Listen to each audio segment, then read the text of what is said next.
उनखां माना वठो दवाउनि लाइ होॾां होॾां वठो वेंदा हुआ। पोइ इन करे माना जेको अटानी पावर उहो ॿिया सभु वठी ऐं पोइ चऊं त जेको उहो गुज़ारे वियो। पोइ उन्हनि खाता पंहिंजा कराया। ज़मीन 19 किलो चोटी गुंठा ऐं बिलाल भुटे खे भेण रियाना खे या पीले करियो असांखे असांजो हक़ु वठियो ॾियो वञे, खातो उन्हनि जो रद्द कयो वञे।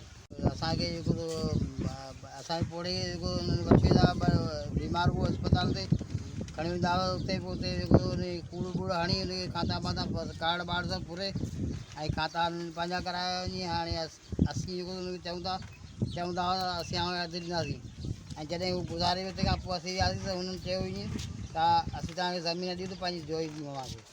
पोइ असांखे हिननि जवाबु ॾिनो। पोइ असीं मास्के ते वेही रहियासीं। हाणे हिननि खे जेको अला अख़्तियार में गुज़ारे छा असां इंसाफ़ु कयो वञे। ॿार हूंदो हुओ पोइ हुनखे वठी पाण सां ते हलंदा हुआ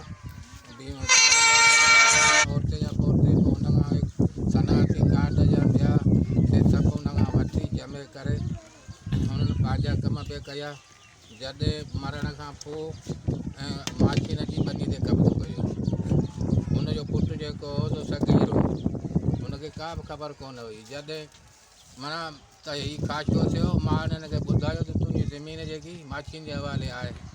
पोइ हिन कई घोड़ा हाणे जेको महिरबानी करे असां ग़रीबनि खे हक़ु वठी